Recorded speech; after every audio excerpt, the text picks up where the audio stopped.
Don't forget to subscribe and leave a comment on this video saying I subscribed. Let's get into it.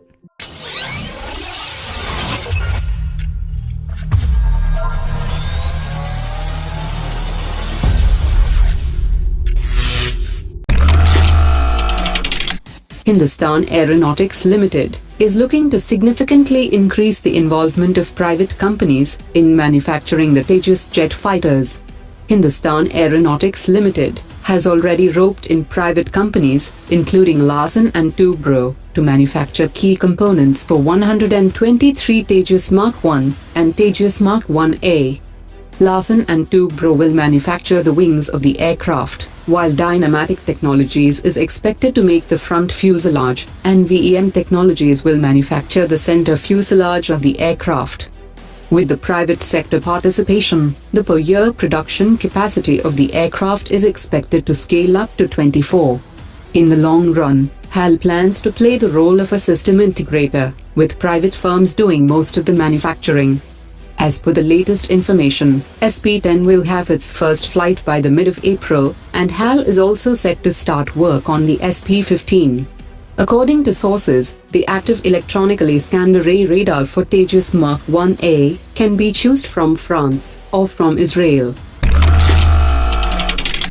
Several top officers from Indian Air Force, along with senior Defense Ministry bureaucrats and experts, have expressed grave concern over the fast depleting strength of the Indian Air Force, and they have urged the government to expedite the process of finding a new suitable jet fighter that meets the requirements of the Air Force in affordable numbers, and the jet fighter would operate alongside the Tejas jet fighter, Rafale aircraft, and Su-30. The experts added that a decision on the procurement of new jet fighters must be done under the fast-track procedure, even as the Tejas program continues at its own speed. The government has declined to give information on the repairing cost of the indigenously built nuclear submarine, stating it cannot be done in the interest of national security.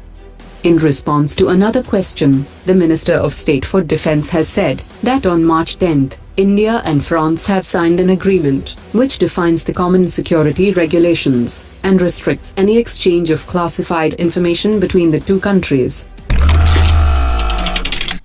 Uzbekistan, which is Central Asia's biggest military power, has offered a unique proposal to India. Uzbekistan is giving its territory to set up a defense manufacturing unit, which could allow India to make strategic inroads in the resource-rich region. If the Indian government decides to set up the defense manufacturing unit in Uzbekistan, it will be the first abroad venture, and will enable India to gain a strategic foothold in the region. During the visit of Indian Defense Minister to Russia, both the countries could finalize the contract for 80 Mi-17V5 helicopters. India wanted Russian helicopters to set up the production line in India, but Russia seems to be willing only for the localization of the helicopter parks in India. Moreover, Russia has agreed to open service centers for Mi-17V5 helicopters, so that the helicopters are not sent to Russia for overhauling.